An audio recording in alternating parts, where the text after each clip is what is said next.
Eto, umpisa. Sa una natin, mga kababayan, yung tungkol po doon sa mga diskaya, no? Yung interview ni Julius Babaw, mga bossing. Kasi may sinabi doon si Vico Soto eh. Di ba? Tama ba ako kay Vico Soto nang galing, mga boss Chipamo, sir? Ayan oh. Oh, umpisahan natin ito. Julius Babaw itinangging tumanggap ng 10 milyon sa Diskaya interview. Ayan.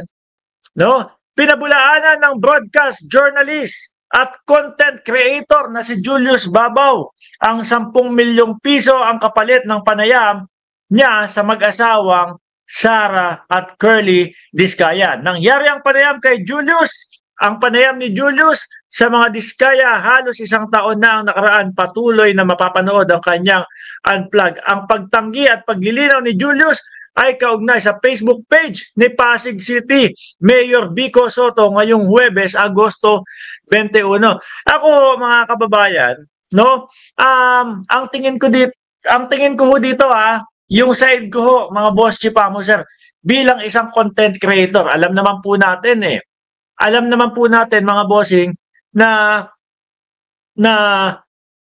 kaming mga content creator ay kinakailangan talaga, no, na gumawa ng paraan para magkaroon ng content araw-araw, mga boss Chipamo, sir. Kaya lang, yung Mark Ramos na ito, simpleng mamamayan, kagaya nyo, pare-parehas lang ho tayo, mga boss Chipamo, sir, eh, kumbaga, yung tipo bang makapag-interview kami ng isang kilala, o like example, kay Senator Trillanes, masaya na ho kami dyan eh.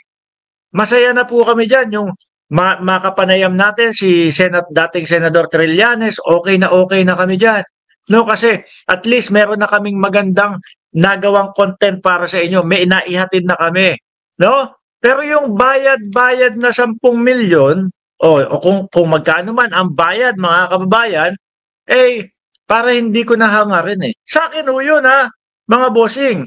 Kagaya nga ho nung sinabi ko sa inyo, kagaya ko na simpleng tao, ano po, simpleng content creator. Yung kaila Julius Babaw naman ho, mga kababayan, malalaking tao na yan eh. No? Malalaking tao na yan eh.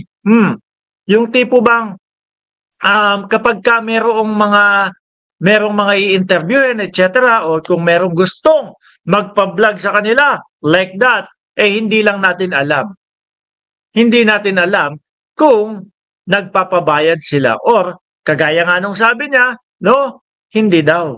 Sabi ni Bugi Arellano, Mark, maraming mamahaling sasakyan ng mga Diskaya na ipinagmamalaki pa sa isang interview ng isang sikat na TV network. Ang tanong ko naman ho, mga bossing Chipamo, sir, no? Ano kaya ang dahilan kung sakali na gustong magkaroon ng interview ng mga Diskaya?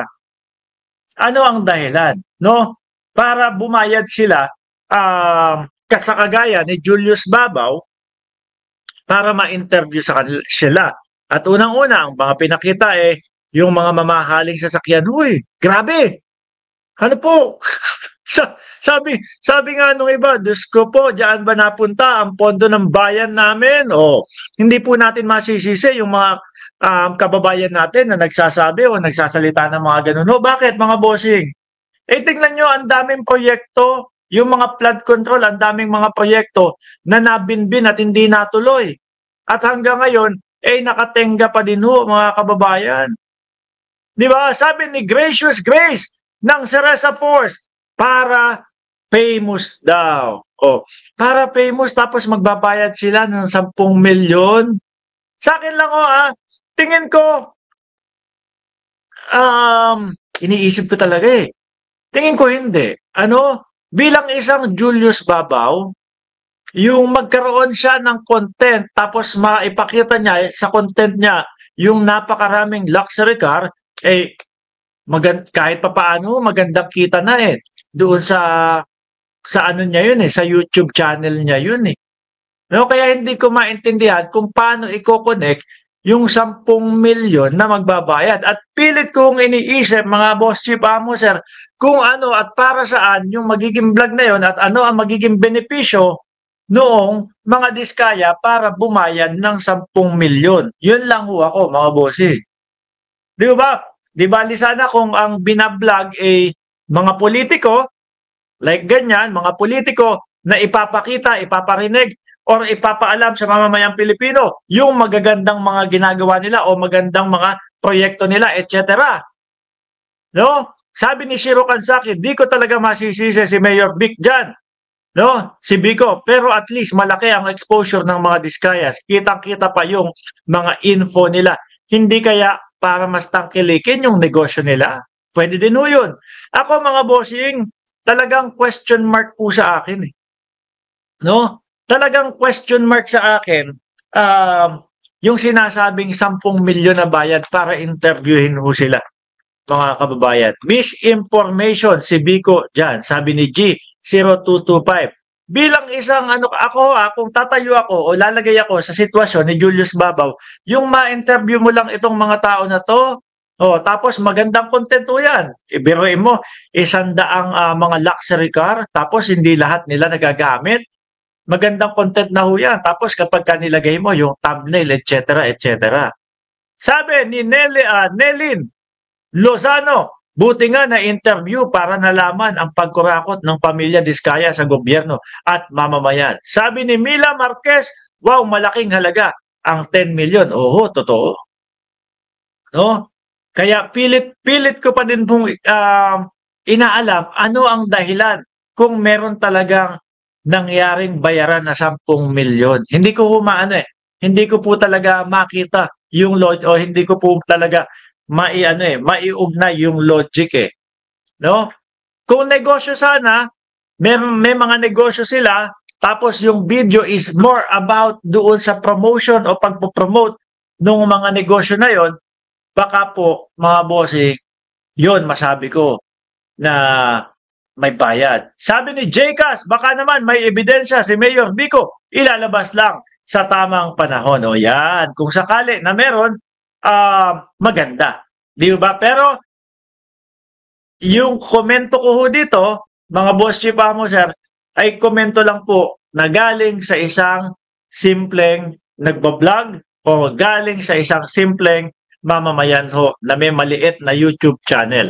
Hindi ko lang ho alam kung paano yung perspektibo nung may malalaking channel at mga sikat na mga vlogger na ho. Kumita tuloy ng milyon si Julius Babaw sa YouTube niya. Dapat kunin lahat ng mga ari-arian nila pag talagang napatunayang galing sa kaban ng bayan. Sa ano daw sila lumaman Sa DPWH daw sila yumaman Biruin nyo ho yun, mga boss. No?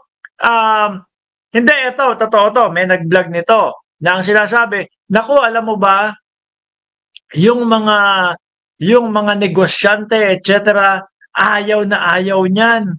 Ayaw na ayaw niyan na magkakaroon ng negosyo o business sa